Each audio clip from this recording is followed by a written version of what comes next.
10ஆம் வகுப்பு இலக்கணம் எளிய முறையில் கற்றல். இயல் 1 எழுத்து சொல்.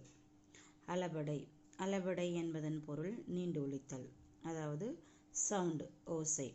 அளபடை 2 வகைப்படும். ஒன்று உயிரளபடை, மற்றொன்று ஒற்றளபடை. உயிரளபடை 3 வகைப்படும். ஒற்றளபடை 11 எழுத்துக்கள். உயிரளபடை செய்யுளிசை அளபடை, சொல்லிசை அளபடை, இன்னிசை அளபடை எனப்படும். செய்யுளிசை அளபடை என்பது சொல்லின் முதல், இடை, கடையில் வரும். சொல்லிசை என்பது ஈ ஓசை, அதாவது ஈ சவுண்ட். எடுத்துக்காட்டு நசை. இன்னிசை என்பது இம் சவுண்ட், இம் ஓசை.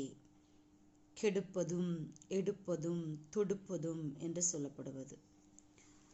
ஒற்றளபடை என்பது 11 எழுத்துக்கள் கொண்டு அளவெடுக்கும்.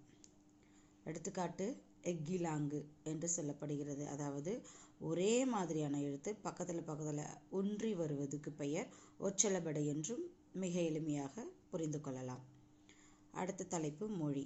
மொழி 3 வகைப்படும். ஒன்று தனிமொழி, தொடர்மொழி, பொதுமொழி என 3 வகைப்படும். தனிமொழி என்பது தன்னை மட்டுமே குறிக்கக்கூடியது. படித்தான், உண்ணான், உறங்கினான் என்று சொல்லக்கூடியது. தொடர்மொழி என்று சொல்வது ஒரு சொல் தொடர்ந்து ஒலிக்கப்படுவது தொடர்மொழி. மாணவன் படித்தான், படித்த மாணவன். மாணவி கட்டுரை எழுதினாள். இது போன்று தொடர்ந்து வரக்கூடியது. பொதுமொழி என்று சொல்லப்படுவது 2 பெயர்களை குறிக்கும். அதாவது பொதுவாக சொல்லப்படுவது ஒரே பெயர் 2 பொருள்பட வருவது பொதுமொழி என்று சொல்லப்படுகிறது. எடுத்துக்காட்டு அந்தமான். அந்தமான் என்பது விலங்கையும் குறிக்கின்றது, அந்தமான் என்பது தீவையும் குறிக்கிறது. இதுதான் பொதுமொழி என்று சொல்லப்படுகிறது. அடுத்தது தொழிற்பெயர். தொழிற்பெயர் என்று சொல்லும் பொழுது அல், தல், அம், கை என இறுதியில் முடியும். அதாவது தொழிற்பெயர், எடுத்துக்காட்டு உண்ணல் என்பது தொழிற்பெயர். அதாவது தொழிலை குறிக்கக்கூடியது. அது ஆடுதலாக இருக்கலாம், ஓடுதலாக இருக்கலாம், பாடுதலாக இருக்கலாம். ஆனால் கடைசியில், அதாவது இறுதியில் இந்த இல்லுன்னு வர்றது கண்டிப்பாக அது தொழிலை மட்டும்தான் குறிக்கும். தொழிற்பெயர் 4 வகையாக பிரிக்கப்படுகிறது. ஒன்று முதல்நிலை தொழிற்பெயர், 2 முதல்நிலை திரிந்த தொழிற்பெயர், 3 எதிர்மறை தொழிற்பெயர், 4 விகுதி பெற்ற தொழிற்பெயர். இந்த முதல்நிலை தொழிற்பெயர் என்று சொல்வது இந்த உண்ணல் அப்படின்றது இருக்கு.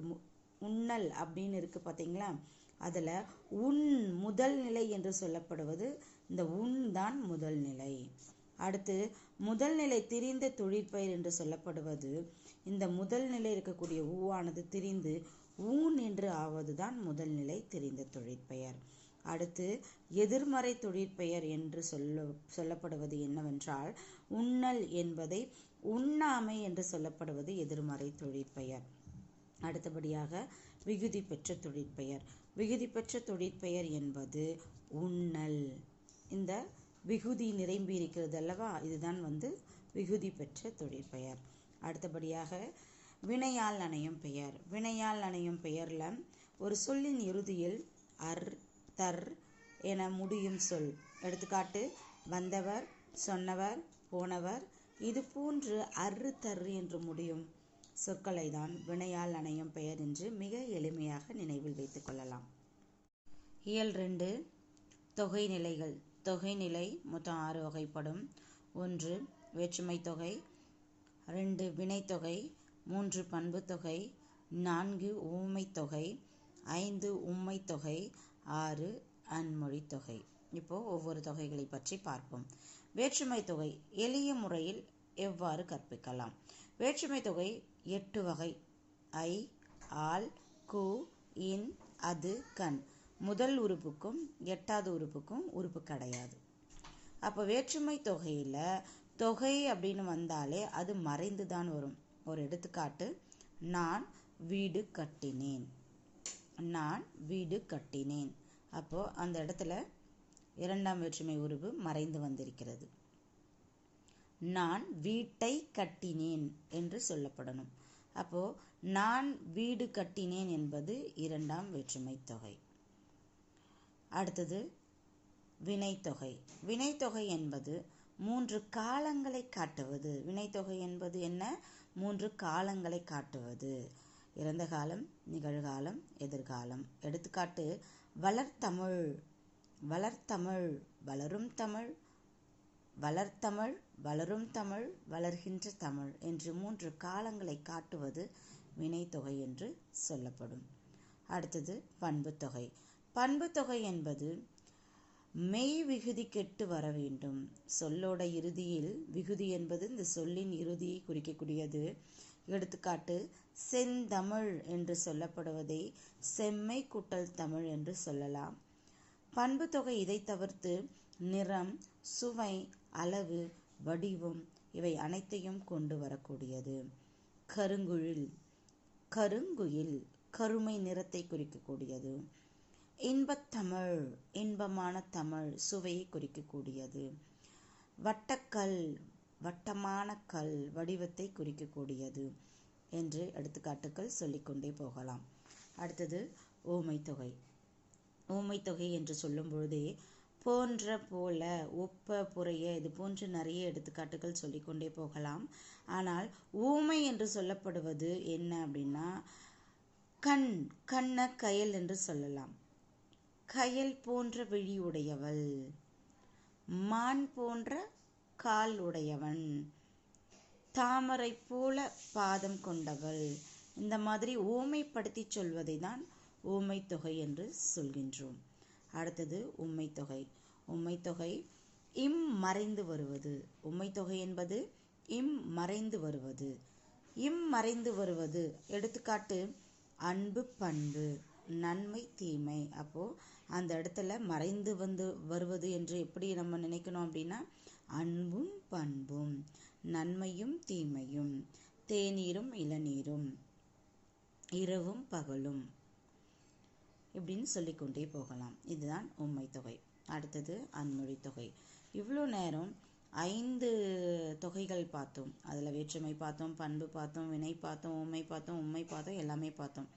இது எதுவுமே இல்லாமல் வெறும் அடையாளத்தை மட்டுமே வைத்து சொல்லப்படுவது தான் இந்த அன்மொழித்தொகை. எடுத்துக்காட்டு: கருப்பு சட்டை வந்தார், முறுக்கு மீசை வந்தார், மொட்டையடித்து வந்தவர் என்று அடையாளத்தை மட்டுமே வைத்து சொல்லப்படுவது அன்மொழித்தொகை என்று சொல்லப்படுகின்றோம். நன்றி. மாணவர்களுக்கு வணக்கம். இயல் 2 தொடர்ந்து இயல் 3. இயல் 3 தலைப்பு தொகாநிலை. தொகாநிலை என்று சொல்லும் பொழுது வெளிப்படையாக வருவது. தொகா அப்படின்னா வெளிப்படை. இயல் 2ல் தொகை அப்படின்றது மறைந்து வருவது.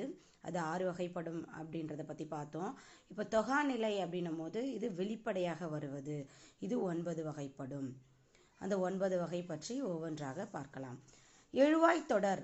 எழுவாய் தொடர் என்று சொல்லும் பொழுது பெயர், வினை, வினா ஆகிய பயனிலைகள் தொடர்வது எழுவாய் தொடர் என்கிறோம். பயனிலை அப்படின்னா என்னன்னு நமக்கு ஏற்கனவே தெரியும். பயனிலை அப்படின்னா செயல், செயல் என்றால் வினை. அப்போ எழுவாய் தொடர் என்று சொல்லும்பொழுது பெயர், வினை, வினா ஆகிய பயனிலைகளில் தொடர்வது தான் எழுவாய் தொடர். அடுத்தது விழித்தொடர். விழித்தொடர் அப்படின்னா என்ன அப்படின்னு பார்த்தீங்கன்னா, விழியுடன் வினை தொடர்வது விழித்தொடர். அப்போ விழியுடன் அப்படின்னா ஒரு முற்று பெறாமல் இருக்கக்கூடியது, விழியா இருக்கக்கூடியது, நண்பா, முருகா, கபிலரே அப்படின்னு சொல்லக்கூடியது என்று சொல்லலாம். அடுத்தது ஆச்சரியக்குறியோடு நமக்கு எளிமையாக நினைவில் வைத்து கொள்ள வேண்டும் அப்படின்னா, விழித்தொடர் அப்படின்னா என்ன அப்படின்னா ஆச்சரியக்குறியோடு இருக்கும் அப்படின்னு எளிமையாக நினைவில் வைத்து கொள்ளலாம். அதே போன்று எழுவாய் தொடர் பெரும்பாலும் பெயராக தான் இருக்கும். முதல்ல இருக்கக்கூடியது பெயராக தான் இருக்கும் என்று நினைவில் வைத்து கொள்ளலாம். அடுத்தது பெயரச்ச தொடர். பெயரச்ச தொடர் என்று சொல்லும் பொழுது பெயரச்சம் அப்படின்னும் போது பெயரச்சம் படித்த சவுண்டில் வரும். பெயரச்ச தொடர் பார்க்கும்பொழுது பெயரச்சத்தையும் பார்த்துடலாம். அப்போ பெயரச்ச தொடருக்கும் பெயரச்சத்துக்கும் என்ன வித்தியாசம் அப்படின்னு பார்த்தா, பெயரச்ச தொடர் என்பது ஒரு தொடராக வருகிறது. பெயரச்சம் அப்படின்றது ஒரே சொல்லாக வருகிறது. பெயரச்ச தொடரில் என்ன சென்டென்ஸ் அப்படின்னு பார்த்தீங்கன்னா, ஒரு முற்றுப்பெறாத வினையானது பெயர் சொல்லை கொண்டு முடியும் அதுதான் பெயரச்ச தொடர். எடுத்துக்காட்டு கேட்ட பாடல். அப்போ கேட்ட அப்படின்றது ஒரு முற்று பெறாத வினை. அப்போ பாடல் என்பது பெயர்ச்சொல். அப்போ பெயரச்ச தொடர் என்று சொல்லும் பொழுது ஒரு முற்று பெறாத வினையானது பெயர் சொல்லை கொண்டு முடிவதுதான் பெயரச்ச தொடர்.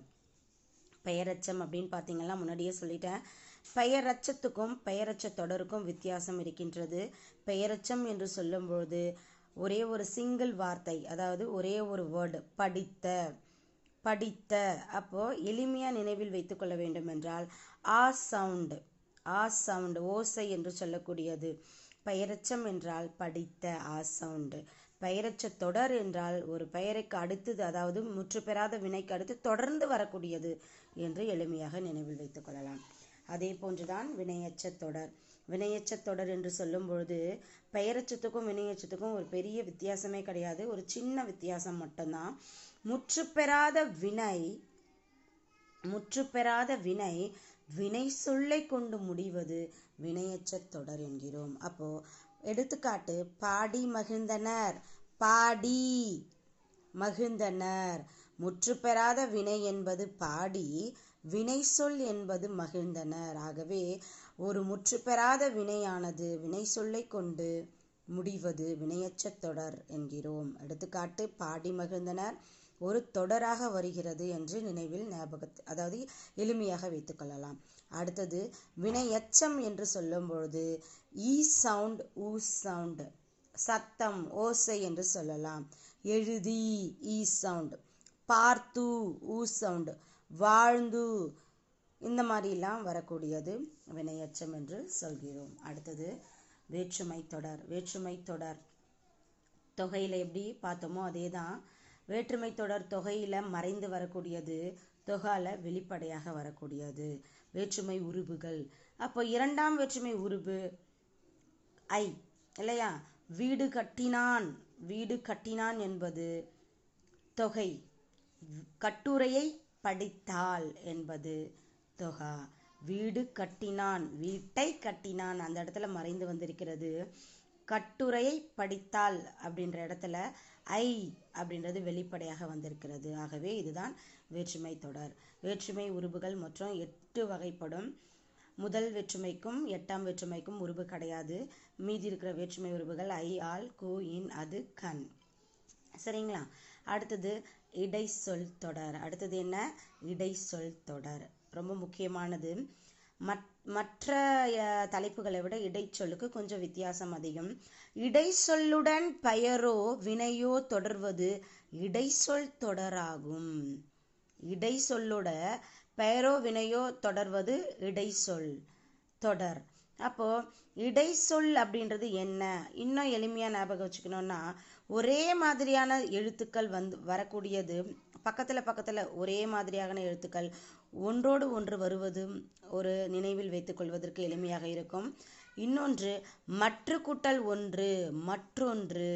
அப்ப மற்ற ஒரு சொல் பெயர் இல்லையா? மற்று என்பது ஒரு பெயரை குறிக்கிறது, ஒன்று என்பது ஒரு பெயரை குறிக்கிறது. அப்போ மற்று என்பது வினையோ அல்லது பெயராக இருக்கலாம், ஒன்று என்பது பெயரோ அல்லது வினையாக இருக்கலாம். ஆகவே இடைச்சொல்லுடன் தொடர்வது பெயரோ வினையோ அந்த மாதிரி இருக்கிறது தான் இடைச்சொல் தொடர் என்று சொல்லலாம். அடுத்தது உரிச்சொல் தொடர். உரிச்சொல் தொடர் அப்படின்னா என்ன? ரொம்ப எளிமையாக நினைவில் வைத்துக் கொள்ளக்கூடியது. மிகைப்படுத்தி கூறுவது தான் உரிச்சொற்றொடர். ரொம்ப எளிமையான முறையில் மிகைப்படுத்தி கூறுவது. மாநகர, அதாவது நகர மாநகர் என்று சொல்லலாம். நாட மாநாடு என்று சொல்லலாம் இல்லையா? மதுரையை மாமதுரை என்று சொல்லலாம். இந்த மாதிரி ஒரு பெயரை மிகைப்படுத்தி சொல்வது, ஒன்றை மிகைப்படுத்தி சொல்வது உரிச்சொற்றொடர். அது மட்டும் இல்லாம சால, உரு, தவ, நனி, கூர், கழி, மா, இந்த எளிமையான வார்த்தைகளை கொண்டுதான் இந்த உரிச்சொற்றொடர் ஆரம்பிக்கும். அப்போ இந்த வார்த்தைகளை பார்த்த உடனே இது உரிச்சொற்றொடர் அப்படின்னு கண்ணை மூடிட்டு டிக் போட வேண்டியதுதான். அடுத்தது கடைசியா அடுக்குத்தொடர். அடுக்குத்தொடர் அப்படின்னு சொல்லும் பொழுதே பிரித்தால் பொருள் தருவது அடுக்குத்தொடர் என்றும், இது கூடவே இன்னொன்று பார்த்தோம்னா இரட்டை கிளவி அப்படின்றது என்ன? பிரித்தால் பொருள் தராதது இரட்டை கிளவி என்றும் சொல்கின்றோம். அப்போ ஒரு சொல் ஒன்று அல்லது இரண்டு அல்லது மூன்று முறை அடுக்கி வருவது, ஒன்றன் மேல் ஒன்றாக அடுக்கி வருவது இயல் 4 தலைப்பு பொது. பொது என்று சொல்லும்பொழுது எல்லாமே பொதுவாக தான் இருக்கும் அப்படின்னு நம்ம நினைவில் வைத்துக்கொள்ள வேண்டும். அக்ரிணை. அக்ரிணை என்ன அப்படின்றது எல்லாருக்குமே தெரியும். அக்ரிணை அப்படின்னா உயிரில்லாத பொருட்களை அக்ரிணை என்று சொல்கிறோம். உயர்திணை அப்படின்னு சொல்லும் போதே பெயர்லேயே இருக்கு, உயர்வாக இருப்பவர்களை உயர்திணை என்று சொல்கிறோம். அடுத்தது மூவிடம். மூவிடங்கள் அப்படின்னா என்ன அப்படின்னா தன்மை, முன்னிலை, படர்க்கை. மூவிடங்கள். ஏன் தன்மை, முன்னிலை, படர்க்கை? தன்மைனா என்ன? பெயர்னா என்ன? வினைனா என்ன? பெயர்னா பெயர்களை குறிக்கக்கூடியது, வினை என்றால் செயலை குறிக்கக்கூடியது என்று பொருள். தன்மை பெயர்ல யார் யாரை குறிக்கும்? தன்மைனா யார் குறிக்கும்? நான், நாம். அப்போ தன்மை வினையில யாரை குறிக்கிறது அப்படின்னு பார்த்தீங்கன்னா செயல். வினை என்றால் செயல். அப்போ வந்தேன் அப்படின்றது செயல், அதுதான் வினை என்று சொல்லப்படுகிறது. அடுத்தது முன்னிலை. முன்னிலைனா என்ன? இப்போ தன்மை என்று சொல்லும் பொழுது நாம், முன்னிலை என்று சொன்னால் நமக்கு முன்னாடி இருக்கிறவங்க. நீ, நீ வீர், நீங்கள், நிறைய பேர் இருந்தால் நீங்கள் என்று சொல்லலாம். அதே முன்னிலை வினைகள் என்று சொல்லும் பொழுது நடந்தாய், நடந்தாய், நடந்தாய் என்று சொல்லும் பொழுது அது ஒரு செயலை குறிக்கிறது. நடந்து வந்து கொண்டிருக்கிறான் அப்படின்ற செயலை குறிக்கிறது. ஆகவே அது வினை, முன்னிலை வினை என்று சொல்கின்றோம். அடுத்தது படர்க்கை. படர்க்கைனா என்ன? படர்க்கை பெயர் அப்படின்னு சொல்லும்பொழுது அவன், அவள், அவர் அப்படின்னு பெயரை குறிக்கக்கூடியதாக இருக்கிறது. அதே படர்க்கை வினை என்று சொல்லும்பொழுது வந்தான், வந்தனர், வந்தோம் அப்படின்னு சொல்லக்கூடியது. இதுதான் படர்க்கை. இந்த 3 இடங்களை தான் மூவிடங்கள் என்று சொல்கின்றோம். அடுத்தது இயல் 4 வழாநிலை, வழு அமைதி அப்படின்ற 2 தலைப்புகளை பார்க்க போகிறோம். வழுனா என்ன, வழானா என்ன அப்படின்றத பார்க்கலாம்.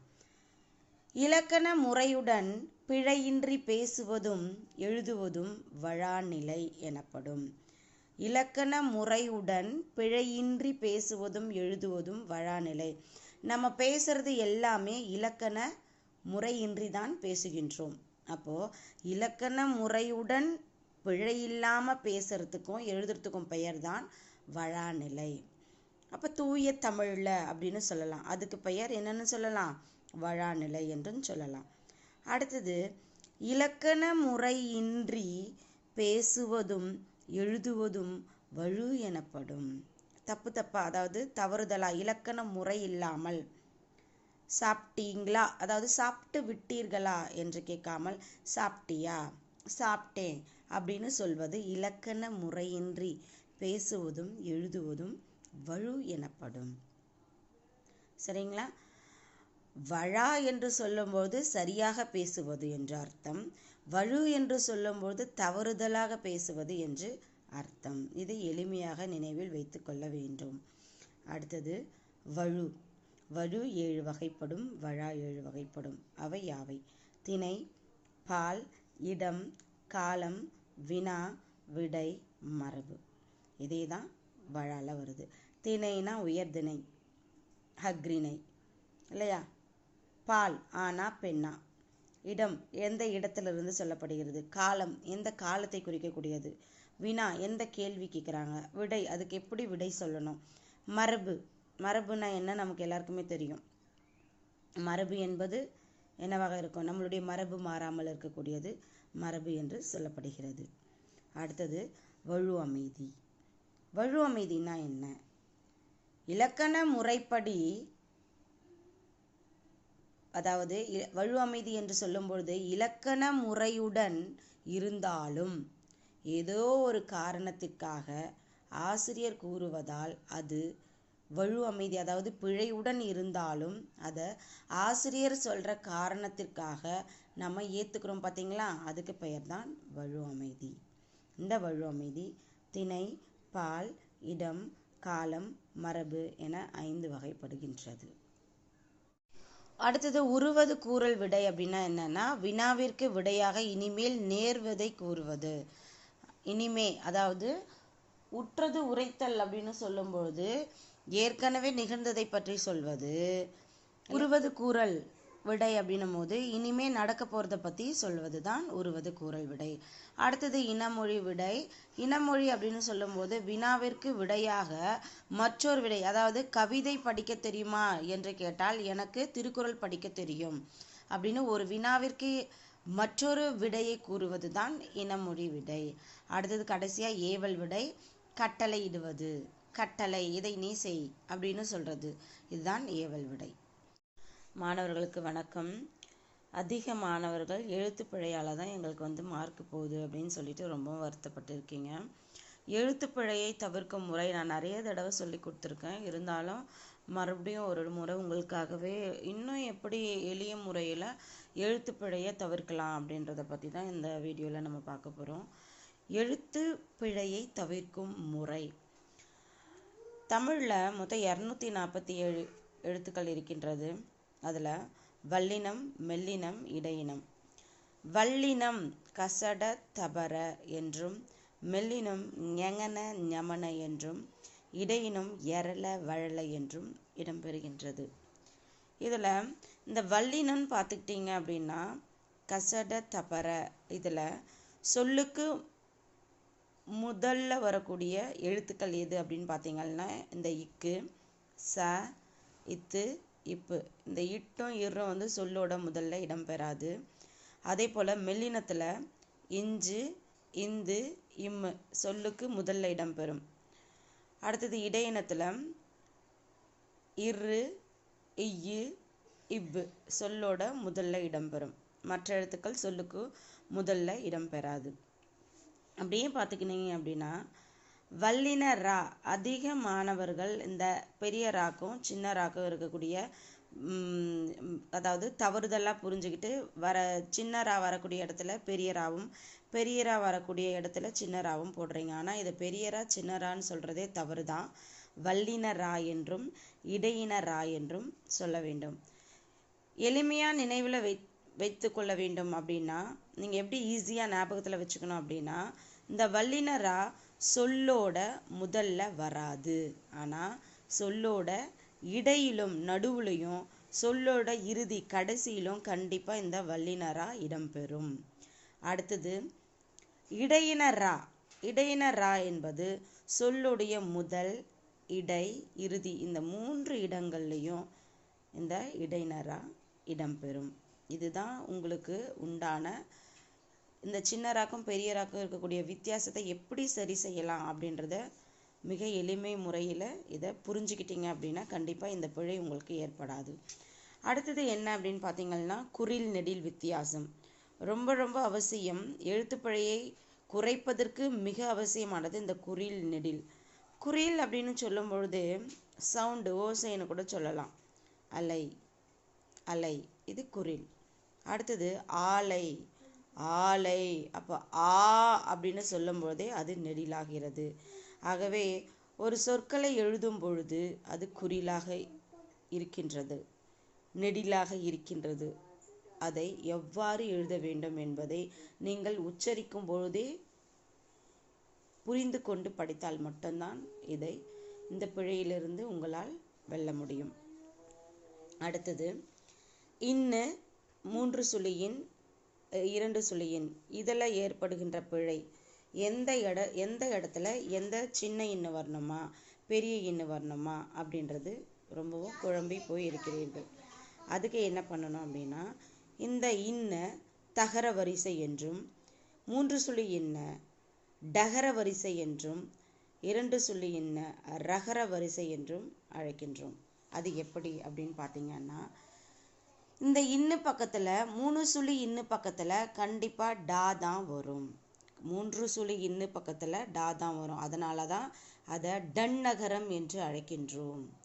அதே மாதிரி 3 சுழி இன்னு பக்கத்தில் சின்ன, அதாவது 2 சுழினா வராது, 3 சுழினா தான் வரும். அண்ணன் இல்லைங்களா, கண்ணன். நல்லா யோசிச்சு பாருங்க. அதே போல் 3 சுழி இன்னுக்கு முன்னாடி வல்லினரா இடம்பெறாது, இடைநரா தான் இடம்பெறும்.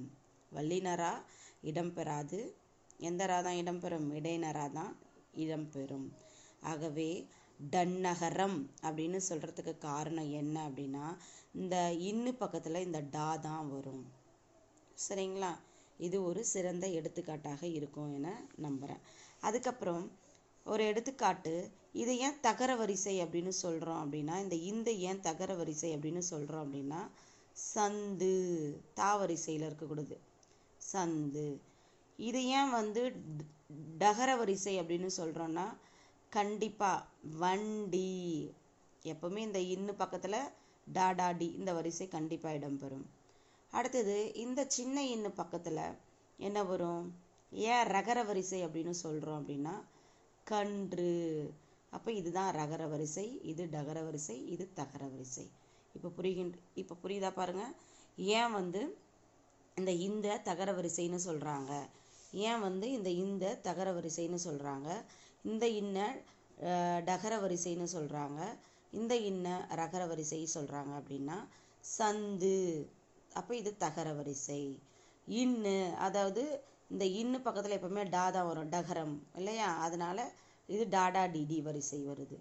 அடுத்தது இந்த இன்னை ஏன் ரகர வரிசை அப்படின்னு சொல்கிறோம் அப்படின்னா, இன்னுக்கு பக்கத்தில் ராரா ரீரி ரூரு ரகர வரிசை தான் வருது. இதுதான் இதுக்கு முக்கியமான காரணம்.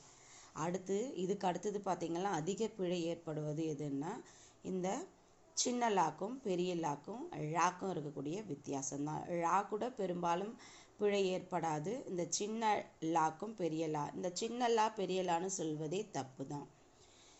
மேல் நோக்கி லா என்றும் கீழ் நோக்கி லா என்றும் சொல்வோம். எதற்காக மேல் நோக்கி லா என்று சொல்லப்படுகிறது என்றால், ஒரு எடுத்துக்காட்டுக்கு இந்த லா எழுதும் பொழுது மேலே நோக்கி நிற்கிறதுனால இது மேல் நோக்கி லா என்றும், இந்த பெரிய லா அதாவது இதை எழுதும் போது இது கீழ் நோக்கி நிற்கிறதுனால இது கீழ் நோக்கி லா என்றும் சொல்வோம்.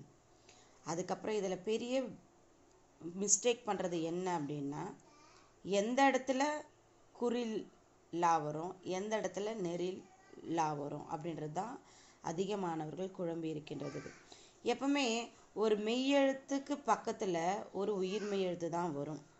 ஒரு மெய்யெழுத்துக்கு பக்கத்தில் ஒரு உயிர்மெய் எழுத்துக்கள் தான் வரும். அதுதான் இந்த இல்லுக்கு பக்கத்தில் லீ அப்படின்றது உயிர்மெய் எழுத்து. இந்த பள்ளிக்கு பக்கத்தில் இந்த பெரிய இல்லுக்கு பக்கத்தில் லீ வருவது மெய்யும் உயிர்மெய்யும். ஆனால் இதே ழா, பழம் இருக்குல்லையா, அந்த ழா, வழி, இந்த ழாக்கு பக்கத்தில் எப்பவுமே மெய் எழுத்து வரும்.